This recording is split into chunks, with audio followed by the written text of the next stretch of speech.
Hi there, everyone. I chose to do my speech over freedom of speech. I feel like it'd be appropriate to learn more about that while in a speech class.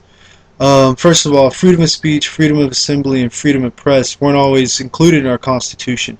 It wasn't until about December 15th, 1791, did the Constitution actually adopt the Bill of Rights after a lot of heated debates from Federalists and other political groups pushing for it. It was, in fact, brought up in the Constitutional Convention, so the making of a constitution, but it was voted for and lost. So the Bill of Rights became part of the amendment Constitution. 12 were actually proposed at first, but only 10 of them stuck. Among all of these, the most precious one I think is the freedom of speech. Uh, some examples, in fact, of freedom of speech is that the Supreme Court would protect you in the right not to speak. Students can wear black armbands to protest war, and symbolic speeches that include burning the flag were protected by the Supreme Court. What it doesn't cover, though, is harming others, burning draft cards as a show of protest, and the advocation of use of illegal drugs and crime. It states in the Freedom of Speech Amendment that Congress shall not pass any law to abridge freedom of speech. This being said, freedom of speech has given the Supreme Court a very difficult time because a lot of stuff is iffy when it comes to Constitution and freedom of speech. A lot of things can be fall just right outside the boundaries or right inside. I chose to make this tribute speech to freedom of speech because of how important it is and was to our nation. Sadly, my generation is the least productive in using this right, according to my criminal justice professor. One day in class, he began to reminisce about his youth and said that in the 70s, protests and rights and movements were common. Why is this? I began to wonder. Maybe it was because that they were raised by parents who were from the 50s, and the American time had a lot more hardships, and they instilled more of a stand up for your right mentality into their children.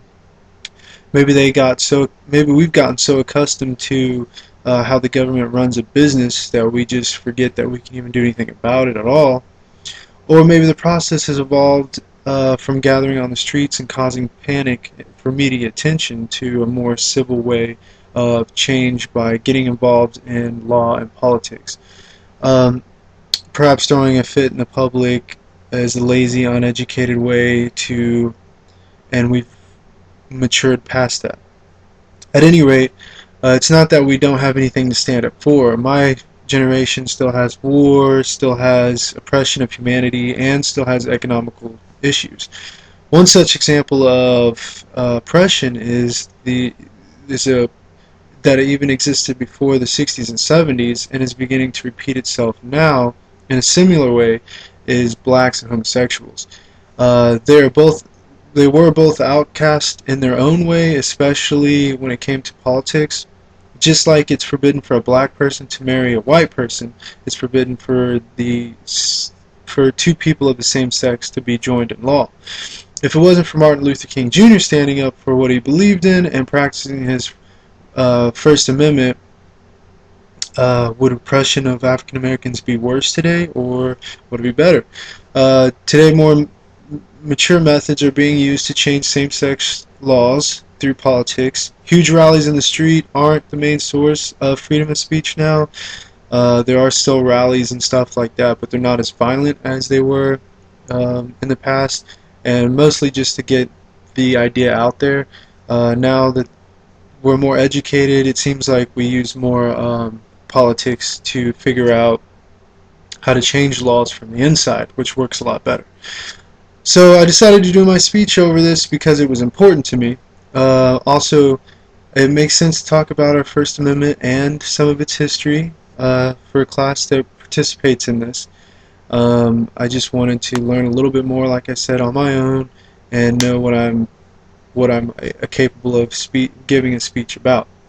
Remember, every speech you give in class is an exercise of your First Amendment. Thank you for listening to my speech, and I look forward to learning more about you and listening to yours.